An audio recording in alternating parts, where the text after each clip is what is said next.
네, 여러분 안녕하세요. 뉴스입니다. 여러분들 많이 힘드시죠?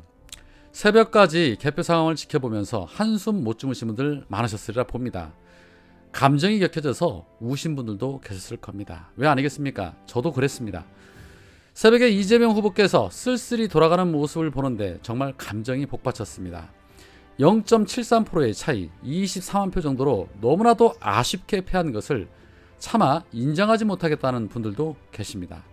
뉴스고 영상이고 쳐다보기 싫다, 정치에 관심 끊고 살겠다 라고 말씀하시는 분들도 계십니다. 그렇게 하셔도 됩니다.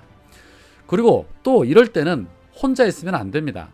누구라도 붙잡고 비판을 하든 욕을 하든 벽이라도 쳐다보고 소리를 지르든 운동을 더 열심히 해서 감정을 털어내야 합니다.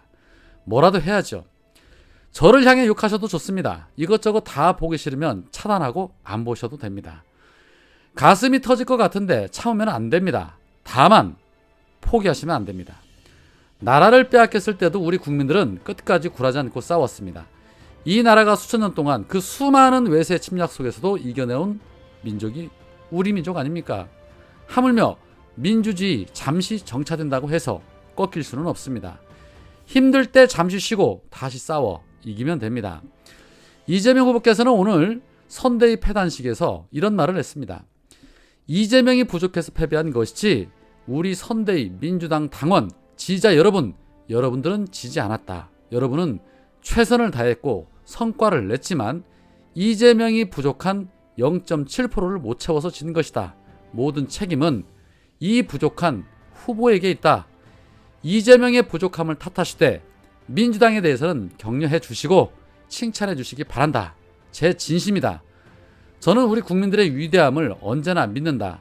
지금의 이 선택도 우리 국민들의 집단지성의 발현이다 라고 생각을 한다. 결국 우리가 부족한 것 때문에 생긴 일이지 국민들의 판단은 언제나 옳았다. 차기 정부가 국민을 보살피고 국민의 뜻을 존중하고 역사의 흐름에 순응하고 평가받는 성공한 정부로 성공한 대통령이 되기를 진심으로 소망한다.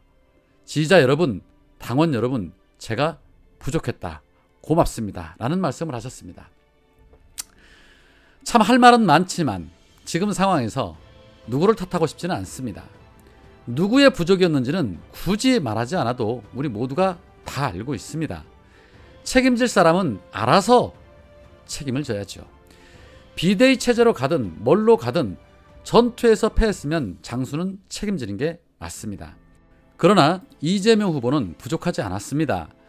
아무런 연고 없이 호련단신의 몸으로 자신의 능력과 실적으로 국민의 부름을 받아 이 자리까지 온 분이고 이재명이었기 때문에 1600만 명이 넘는 분들이 이재명을 선택해 주신 겁니다.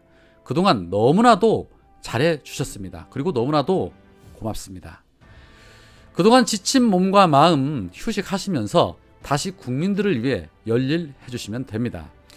자, 문제는 윤석열이 당선이 되면서 정치 보복을 어떻게 할 것이냐를 대비해야 하고 그동안 드러난 수많은 본부장 비리 의혹에 대해서 어떻게 처리할 것인지를 두고 민주당이 지금보다 더 강하게 싸워야 한다는 겁니다.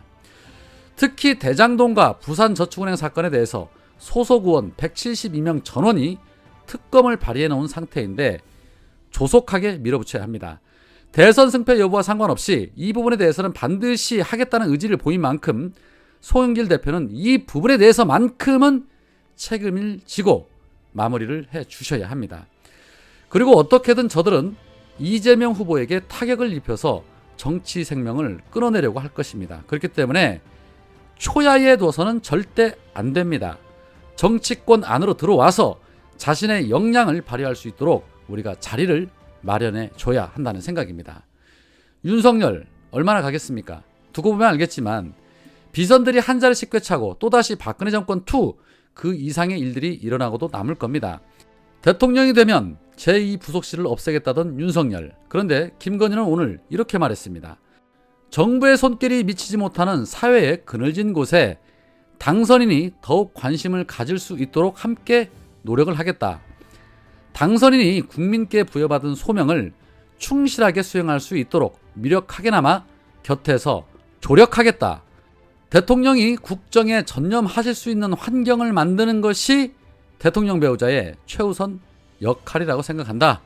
여건이 허락한다면 정부의 손길이 미처 닿지 못한 소외계층이나 성장의 그늘에 계신 분들의 문제를 함께 고민해 나갈 것이다 라고 말했습니다. 자, 이게 무슨 말이냐? 보이지 않는 곳에서 적극적인 활동을 하겠다라는 겁니다.